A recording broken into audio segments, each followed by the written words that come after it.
레오 니콜로비치 톨스토이라는 분이 1872년도에 잘 알려져 있지 않은 작은 단편 소설 하나를 썼습니다.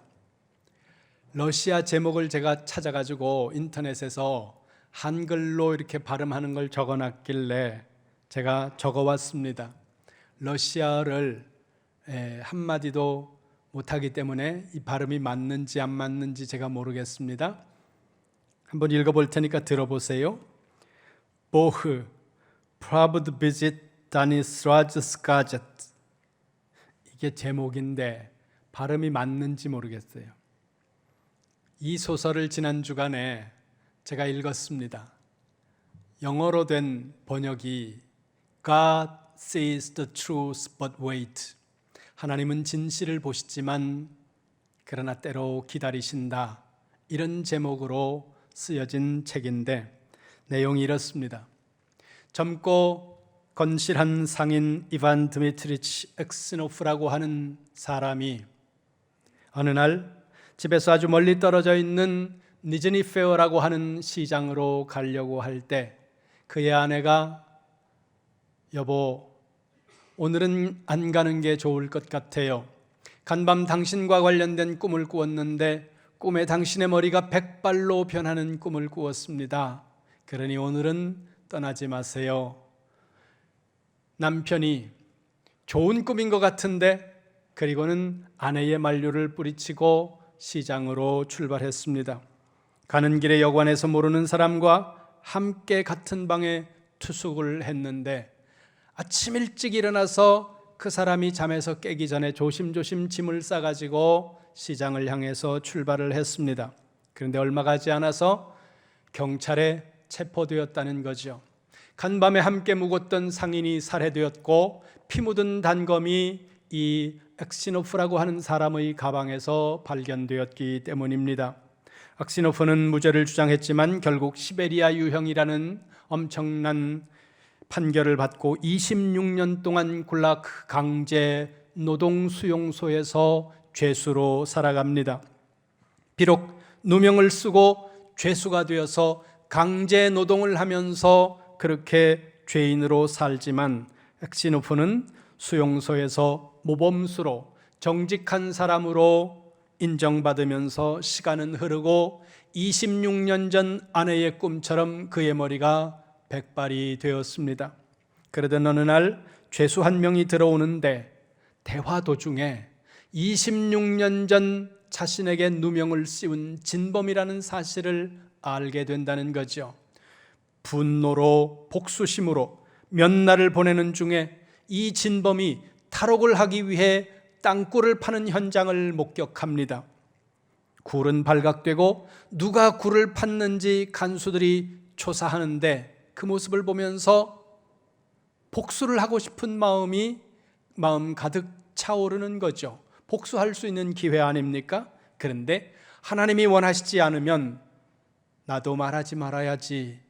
그리고는 침묵합니다. 그날 밤 알면서도 침묵해준 이 엑시노프 앞에 그의 모습에 감동을 받은 이 진짜 범인이 찾아와서 내일 아침 날이 밝으면 간수에게 가서 내가 26년 전 살인사건 당신이 범인으로 몰려 26년 동안 억울하게 옥살이한 이 모든 한을 풀어드리겠다고 자수하겠다고 이야기합니다. 하지만 엑시노프는 자수하지 말라고, 자백하지 말라고 말리는 거죠. 나의 아내는 나를 기다리다가 세상을 떠났고 아이들은 가정이 깨지자 뿔뿔이 흩어져 버렸고 어디에서 사는지 나를 잊었는지 찾아오지도 않고 나는 이 감옥에서 나가면 갈 곳도 없습니다. 차라리 여기가 내 집이고 여기가 편합니다. 그러니 자백하지 말아주세요. 그러나 진범은 자백을 하고 엑시노프의 석방명령이 내려왔습니다. 그러나 석방명령서가 도착하던 그날 밤 조용히 엑시노프는 세상을 떠납니다. 이 소설을 통해서 톨스토이는 말하는 거죠. 하나님은 진실을 보시지만 때때로 그 진실을 보시면서도 침묵하고 기다리신다는 말씀을 한다는 겁니다. 여러분, 살면서 억울한 마음에 잠 못 들고 너무너무 억울해서 가슴을 치면서 고통스러워했던 적은 없습니까? 지금도 그런 억울함을 가지고 있는 분들은 없습니까? 지금 고통스러운 현실 가운데서 왜 이런 일이 일어났는지, 왜 나에게만 이런 일이 일어나는지, 왜 나에게 이런 질병이 오고, 왜 나의 가정이 이렇게 어려움을 겪고, 왜 나의 자녀들은 이런 힘든 일을 겪는 건지 이유를 알 수 없는 그런 고통 속에 있는 분들이 혹은 없습니까? 2024년도 8월 4일자 중앙일보에 19세에서 75세 남녀 3,950명을 면접 조사한 기사가 보도되었는데, 우리 사회는 공정한 편이라는 데 동의하는 비율은 34.9%이고 우리 사회가 공정하지 않다고 대답한 사람들이 65.1%였다는 겁니다. 좀 더 구체적으로 영역별로 보니까 기업이나 직장에서 승진 심사가 공정하지 않다고 답변하는 사람들이 57.4%고 우리나라의 사법 시스템과 행정 시스템과 이런 사회 시스템 자체가 불공정하고 정의롭지 못하다고 답변하는 사람들이 56.7%라는 겁니다. 우리 사회의 세 사람 중 한 사람은 세상이 공정하지 못하다고 대답하고 사회가 정의롭지 못하다고 대답하고 있다는 것입니다. 여기서 불공정하다는 말에는 억울함이라는 개념이 포함되어 있습니다. 불공정하면 내가 억울한 거 아니에요? 불공정함으로 말미암아 내가 힘든 일을 겪고 어려운 일을 당하면 우리의 마음속에는 억울함이 가득 찬다는 겁니다. 사람이 억울한데 어디에도 하소연할 수 없을 때 그 억울함은 마음 깊은 곳에 상처로 남게 된다는 것입니다. 더구나 나는 이렇게 억울한데 나를 억울하게 만든 사람들은 잘 사는 것 같고 불의한 사람들은 더 잘 먹고 잘 되는 것 같을 때 우리의 마음속에는 아주 복잡한 감정들이 일어난다는 거죠. 그 중에 하나는 정말 하나님이 보고 계시는 걸까? 하나님이 존재하기는 하는 걸까? 하나님이 존재한다면 왜 내 인생에 우리의 가정에 이런 어려운 일들이 일어나는 것일까? 그럼에도 불구하고 성경은 하나님을 공평한 하나님이라고 말씀한다는 것입니다. 성경 보겠습니다. 데살로니가 후서 1장 5절을 보세요. 시작. 이는 하나님의 공의로운 심판의 표요 너희로 하여금 하나님의 나라에 합당한 자로 여김을 받게 하려 함이니 그 나라를 위하여 너희가 또한 고난을 받느니라. 아멘. 앞에 보세요. 5절 맨 앞에 이렇게 말씀합니다. 하나님의 공의로운 심판의 표다. 하나님은 공의롭게 심판하시는 분이라는 겁니다. 우리가 보면 세상은 공평하지 않아요. 세상은 공정하지 않다는 거죠. 악한 사람은 악한 일을 행함에도 불구하고 잘 되는 것 같고 뭔가 어려움을 겪지 않는 것 같은데, 선한 사람은 억울한 일을 겪고 선하게 착하게 살아도 그 결과가 나에게 좋은 것으로 돌아오는 것 같지 않은 그런 생각이 들 때가 많다는 겁니다. 때로 이것은 사실입니다. 때로 이것은 편견이 아니고 사실인 경우가 많다는 거죠. 그런데 성경은 하나님을 공평한 하나님이라고 말씀하고 있다는 겁니다. 왜 이렇게 말씀할까요? 우리가 생각하기에, 우리가 체감하기에 사회가 공평하지 않고 세상이 공정하지 않은 것 같은 일로 넘쳐나는 것 같은데 성경은 하나님을 공평한 하나님이라고 말씀하고 있다는 거예요. 왜 하나님은 이렇게 말씀하는 겁니까? 중요한 것 한 가지는 관점이 다르다는 거예요. 우리의 관점은 지금 우리가 살고 있는 이 시점, 내가 서 있는 이 방향에서 세상을 보기 때문에 우리가 볼 때는 공정하지 않고 우리가 볼 때는 공평하지 않다는 겁니다. 그리고 일정 부분 이것은 사실입니다. 여러분들의 생각이 상당 부분 맞을 때가 있다는 거예요. 그러면 성경의 관점, 하나님의 관점은 뭘까요? 10절 보시기 바랍니다. 데살로니가 후서 1장 10절 같이 봅니다. 시작.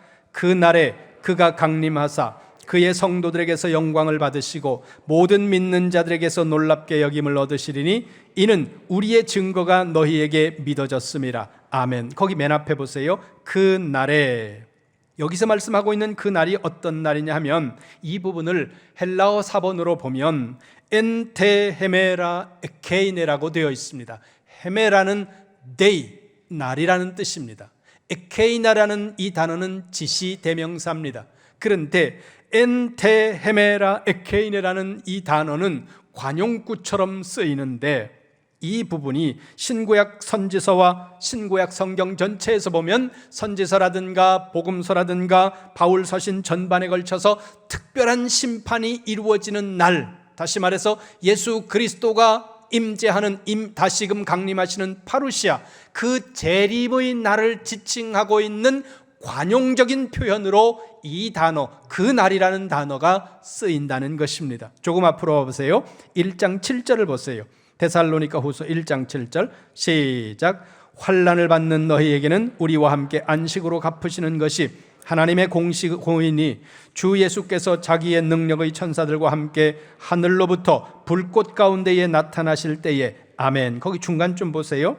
주 예수께서 자기의 능력의 천사들과 함께 하늘로부터 불꽃 가운데에 나타나실 때, 7절 맨 마지막에 때가 어떤 때냐 하면 예수님이 천사들과 함께 하늘로부터 나타나는 때, 그때가 10절에서 말씀하고 있는 그날이라는 거예요. 그러니까 하나님이 말씀하고 있는 공의로운 심판이 이루어지는 관점이 어디냐? 파루시아라는 거예요. 예수 그리스도께서 강림하시는 시점에서 공의로운 심판이 이루어지고, 그 관점에서, 그 시점에서 이루어지는 것이 하나님의 정의로운 심판이 이루어진다고 말씀하고 있다는 겁니다.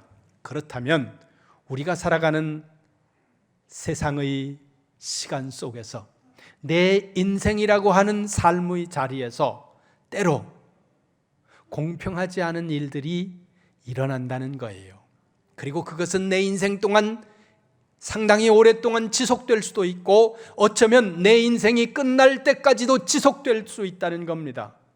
톨스토이의 소설에서 엑시노피라고 하는 이 건장한 상인이, 건실한 상인이 누명을 쓰고 감옥에서 죽어가는 26년이 넘는 그 시간 동안의 억울함, 그것이 하나님이 보고 계심에도 불구하고 그대로 끝날 수도 있다는 것입니다. 성경을 봅니다. 1장 6절로 가보세요. 1장 6절 같이 봅니다. 시작. 너희로 환난을 받게 하는 자들에게는 환난으로 갚으시고. 아멘. 신앙이라는 것은 내 관점을 하나님의 관점과 맞추어가는 과정입니다. 하나님의 관점을 내 관점으로 끌고 오는 것은 무속적 신앙입니다.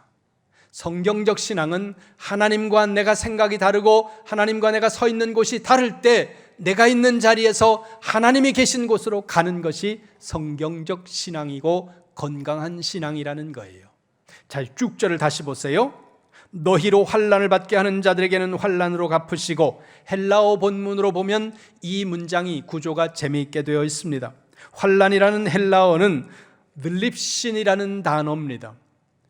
들립, 우리 한글 발음에는 없는 th 발음으로 시작하는 거예요. 그러니까 들립신이라는 단어로 되어 있는데, 환난으로 갚으신다 할 때 그 갚는다는 단어가 들리부신이라는 단어예요. 들립신, 들리부신, 같은 발음 거의 비슷하지 않습니까? 그러니까 뿌리가 같은 단어, 발음이 아주 유사한 단어를 통해서 지금 사도 바울이 언어 유희를 하고 있는 거예요. 이걸 통해 사도 바울은 준 그대로 돌려받는다는 것을 말씀하고 있다는 거죠. 정확하게 같은 저울, 정확하게 같은 무게로 네가 다른 사람에게 준 것이 나에게로 돌아온다는 거예요. 다른 사람으로부터 내가 그것을 받았다면 그러면 어떻게 할까요? 7절 보세요. 7절 시작. 환난을 받는 너희에게는 우리와 함께 안식으로 갚으시는 것이 하나님의 공의시니 주 예수께서 자기의 능력의 천사들과 함께 하늘로부터 불꽃 가운데 나타나실 때에. 아멘. 6절에서는 환난을 준 사람들, 그러니까 누군가에게 억울함을 가한 사람들에게는 그가 가한 그것이 그대로 돌아와서 자기가 당하도록 만드시고, 7절에서는 억울하게 환난과 핍박을 받은 사람들은 안식으로 갚으신다는 거죠. 근데 여기 안식이라는 헬라어 단어가 아네시스라고 하는 단어입니다. 이 단어의 의미가 뭐냐 하면 팽팽하게 당겨져 있던 줄 혹은 팽팽하게 감겨져 있던 줄이 느슨하게 풀어진다는 의미예요. 그러니까 양쪽에 어떤 고정되는 곳에다가 어떤 줄을 팽팽하게 묶고 있다가 이 줄을 묶은 줄을 놓으면 이게 느슨하게 만들어지는 거, 이게 아네시스예요. 혹은 어떤 곳을 아주 힘을 가지고 팽팽하게 감고 있다가 그 감은 것을 풀어놓는 거, 그게 아네시스라는 거예요. 이렇게 생각하시면 됩니다. 제가 어렸을 때 저지레를 좀 많이 하면서 자랐는데 우리 모친이 뭔 얘기만 하면 돈이 없다 그런 이야기를 많이 하시니까 제가 우리 어머니는 돈을 좋아하시는가 그런 생각을 하고 어느 날 길을 가는데 큰 뱀이 길가에서 가만히 있는데 그 뱀이 나를 보고 나 잡아봐라 이러는 것 같은 거예요. 그래서 잡았어요.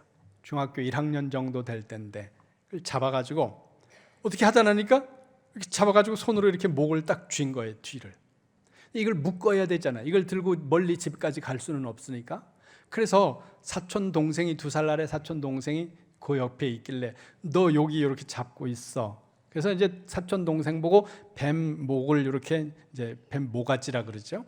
예, 목을 이렇게 잡고 내가 어디 가서 끈을 구해가지고 오는데 시간이 좀 걸리니까 소리를 지르는 거예요. 형, 손 아파. 그래서 기다려. 그리고 막 뛰어서 이제 어떤 끈을 이렇게 해가지고 가서 올가미를 이렇게 만들어서 이렇게 목을 조여야 되잖아요. 목을 매야 되잖아요. 이렇게 조이다가 툭 쳤는데 얘가 이제 손이 힘이 좀 빠져가지고 좀 느슨해졌나 봐요. 툭 치는데 뱀이 빠져나간 거예요. 빠져나갔는데 뱀이 공중에서 이렇게 하더니 이렇게 내려오면서 내 동생 손가락을 딱 물은 거예요. 나는 안 물리고. 그런데 몇 분도 되지 않아서 엄청나게 부어오르면서 색이 변하는 거예요. 어떻게 할 수 없어서 작은 어머니를 향해서 막 달려가지고 소리를 질렀습니다. 작은 어머니, 작은 어머니, 뱀에 물렸어요. 그러니까 정신없이 오셔서 아들 뱀에 물린 걸 이렇게 보더니 면도칼을 구해가지고 거기를 이렇게 자르고 그걸 입으로 빨아내는 거예요. 작은 어머니가. 그래서 애가 이제 이렇게 되고서 어느 정도 하니까 이 붓기가 이제 손가락에 붓기가 빠져나가요. 그러니까 좀 괜찮아지는가 그런데 갑자기 이렇게 쭉 올라가면서 붓는 거예요. 팔 있는 쪽으로 이렇게 보니까 얘가 이렇게 있어가지고 한 손가락만 했는데 이렇게 해가지고 2손가락을 물었던 거예요. 뱀이 한꺼번에. 그래서 이걸 이렇게 하고 있어가지고 작은 엄마가 이 한 손가락만 한 거예요. 그렇게 부어 올라가는데 작은 어머니가 속옷을 벗어서 찢더니 그걸로 사촌 동생의 팔을 묶는 거예요. 꽉 묶는 거죠. 그리고는 이 아이를 데리고 병원으로 뛰는 거예요. 1시간 정도를 가야 병원을 갈 수 있는데, 보건소가 있는데 정신없이 가는데 팔이 새카맣게 변해가는 거죠. 근데 병원에 도착해서 의사가 응급처치를 하기 위해서 팔을 풀고 그리고 처치를 하니까 피가 안 통하던 팔이 피가 싹 통하면서 아이가 편안해지는 거예요. 이 꽉 묶었던 게, 그 꽉 묶인 어떤 묶음을 푸는 거, 그게 여기서 안식이라는 단어라는 거예요. 어떤 고통이 여러분을 얽어매고 있는 어떤 것들이 꽉 묶고 있는 그거를 하나님께서 풀어주시겠다는 거예요. 억울하게 고통당하고 있는 사람, 억울하게 힘들고 있는 사람, 박해와 환난 가운데 있는 사람, 그런 사람들의 그 꽉 묶여 있던 것들을 편안하도록 행복하도록 풀어주시겠다. 그러면서 사도 바울이 우리와 함께라는 단어를 그 뒤에 덧붙이고 있습니다. 7절 다시 보세요. 환난을 받는 너희에게는 우리와 함께 안식으로 갚으신다. 그렇게 말씀하는데 여기서 우리는 사도 바울입니다. 그러니까 사도 바울이 이렇게 말하는 거예요. 데살로니가 교회 성도들을 향해서 너희들만 고난당하는 게 아니라 내가 같이 당하고 있어. 나와 함께 있는 이 복음 전하는 선교사들이 함께 당하고 있어. 우리 교회가 함께 당하고 있어. 이렇게 말하고 있다는 겁니다. 그러면 생각해 보시기 바랍니다. 고난당하는 사람을 향해, 핍박 가운데 있는 사람을 향해 사도 바울이 데살로니가 교회를 향해서 너희만 고난당하는 게 아니라 나도 고난당하고 있고, 너희만 고난당하는 것이 아니라 나의 동료들이 함께 고난당하고 있고, 우리 교회가 함께 너와 너희들과 함께 고난당하고 있어. 이렇게 말하는 것이 무슨 도움이 되고 이들에게 무슨 위로가 될까, 그런 생각이 들 수 있다는 거죠. 그런데요 여러분, 이건 고난당하는 사람의 고립감을 깨뜨려주는 역할을 한다는 거예요. 고난을 겪을 때 우리가 당하는 고난이 더 고통스러운 이유는 고난으로 말미암은 고립감이라는 거예요. 다른 사람은 아무도 안 그런데 나만 그런 것 같을 때 더 고통스럽다는 거예요. 다른 사람은 괜찮은데 우리 가정만 그렇고 그런 것 같고, 다른 집 애들은 안 그런데 우리 집 애들만 그런 것 같을 때 우리는 더 힘들어진다는 거예요. 그 고립감 때문에.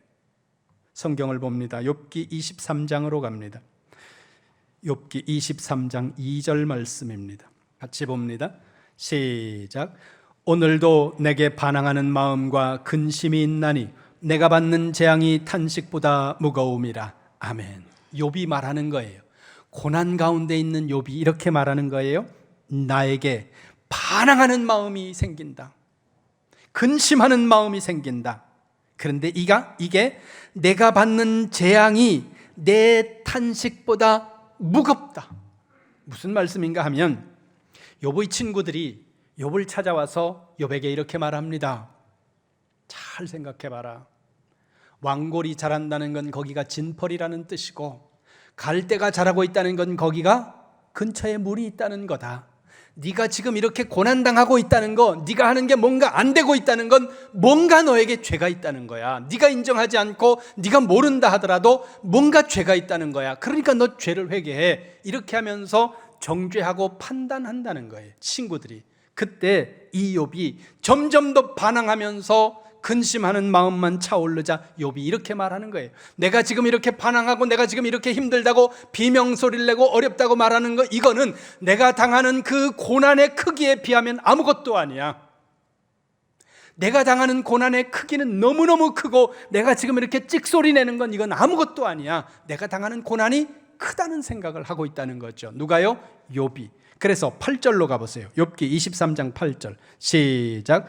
그런데 내가 앞으로 가도 그가 아니 계시고 뒤로 가도 보이지 아니하며. 아멘. 무슨 말씀입니까? 고립감이에요. 고립되었다는 거예요.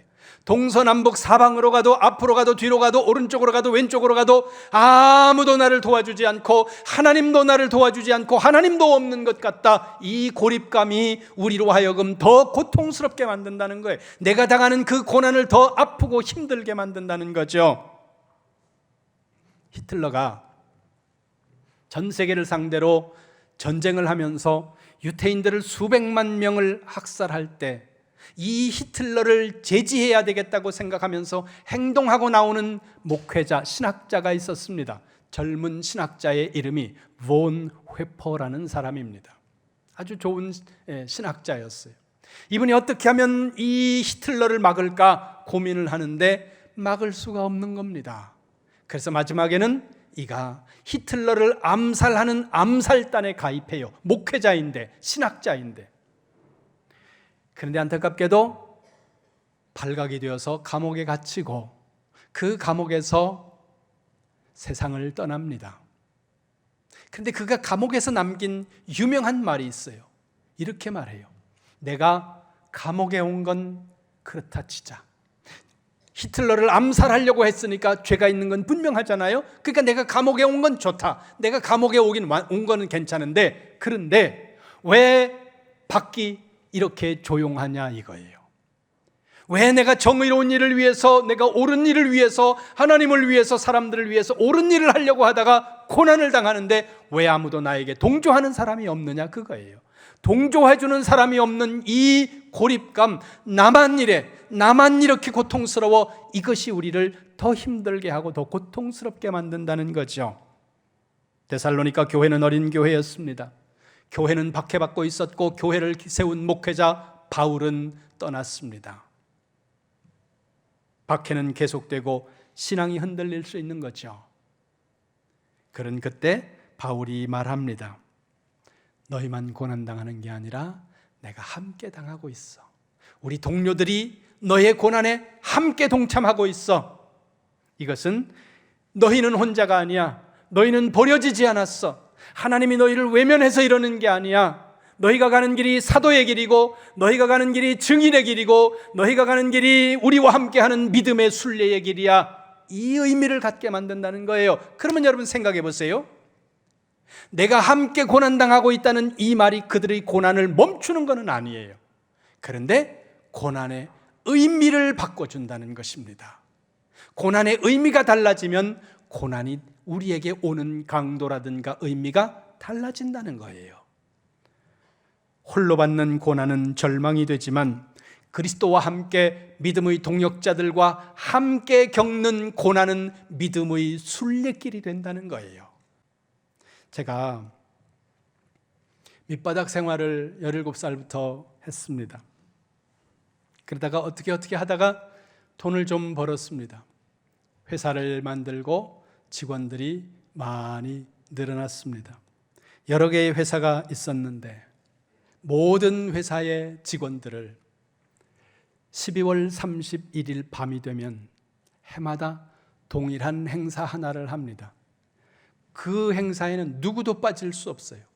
병원에 입원하거나 초상이 난 집 아니면 무조건 참석해야 돼요. 안 참석하면 내가 퇴사하라 그러거든요.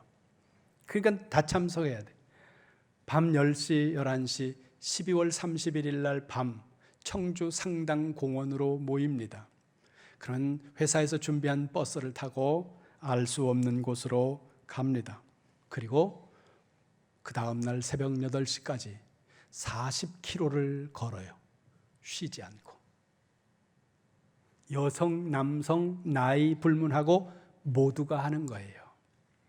12월 31일은 춥습니다. 캄캄한 추운 겨울밤에 전 직원이 밤새워 40km를 걷는 일은 너무너무 힘든 일이에요. 발은 부르트고 배는 고프고 찬바람은 몰아치고 어떤 사람은 다리에 쥐가 나고 마비가 오는 것 같이 아프고, 그런데도 걷는 것을 못 멈춰요. 왜냐하면 시내에서 걸으면 택시 불러 타고 가지만 그럴까 봐 내가 버스 불러가지고 사람도 안 사는 저 산골에 거기서부터 걷거든요. 그거 멈출 수가 없는 거예요. 한 중간쯤 정도 가면 사람들이 걷지 못하는 사람들이 나옵니다. 그러면 옆에서 직원들이 팔짱을 껴요. 그러고도 안 되면 힘 있는 남성 직원들이 여성 직원들을 등에 업습니다. 그러다가 결혼한 사람 많아요. 그렇게 밤에 40km를 10시간 가까이 걸어가고 나면 그 다음에 직원들이 완전히 하나가 돼요. 그걸 1년에 한 번씩 하는 거예요. 그거를 제가 담임 나오기 전에 원주 중앙교회의 부목사 때 청년들한테 했습니다. 청년들이 못 모르고 따라왔는데 버스에다 싣고 저 귀래에다 데려다 놓고 12월 31일 밤에 야 걸어 그러는데 청년들이 목사님이 장난하는 줄 알았나 봐요. 새벽까지 걸어가지고 원주로 저 양안치 고개를 넘어오는데 그렇게 아이들이 그 엄청난 눈이 내리는 밤에 청년들이 그 고개를 울면서 걸어왔는데 그러고 났더니 청년부가 확 부흥을 하는 거예요. 그래서 내가 우리 전교인을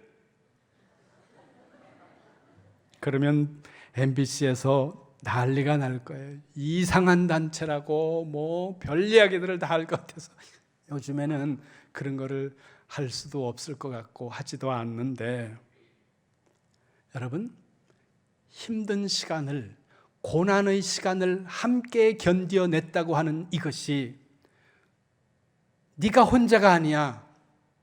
우리는 동료야. 우리는 가족이야. 때로는 우리는 전우와 같은 존재야. 이 하나로 묶일 때 그 고난의 의미가 달라지고 그 고난을 좀 더 잘 견딜 수 있다는 거죠.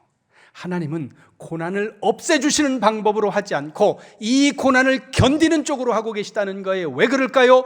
고난을 통과해야만 사람이 연단되기 때문에 그렇다는 거예요.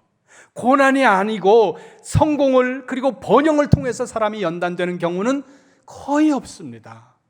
그러니까 무릎이 팍 꺾이도록 싫은 일들을 만나고 절망적인 일들을 만나고 내 힘으로는 도저히 일어설 수 없을 것 같은 그런 엄청난 일을 만났을 때 우리는 인품이 달라지고 우리 내면의 그릇이 달라지더라는 거예요. 하나님은 그래서 우리를 다른 데서 한 것이 아니라 고난의 풀무 가운데서 우리를 선택했다고 말씀한다는 거죠. 다시 본문으로 갑니다. 데살로니가 후서 1장 8절 9절 보겠습니다. 데살로니가 후서 1장 8절 9절 시작.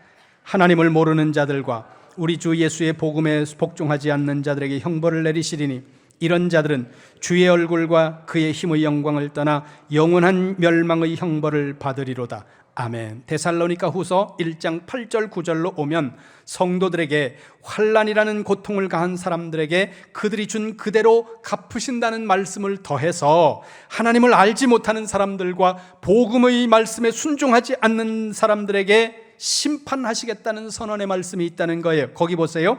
하나님을 모르는 자들, 복음에 순종하지 않는 자들, 두 부류의 사람이 있는 것처럼 말씀하지만 이건 두 부류가 아니라 한 가지 불신앙을 두 가지 각도에서 보여주는 말씀이에요. 로마서에 근거하면 모든 사람들이 하나님이 창조하신 세계를 보면서 하나님이 계시다는 것을 미루어 짐작할 수 있도록 하나님은 세상을 창조하셨다는 겁니다. 여러분 한번 가만히 보세요.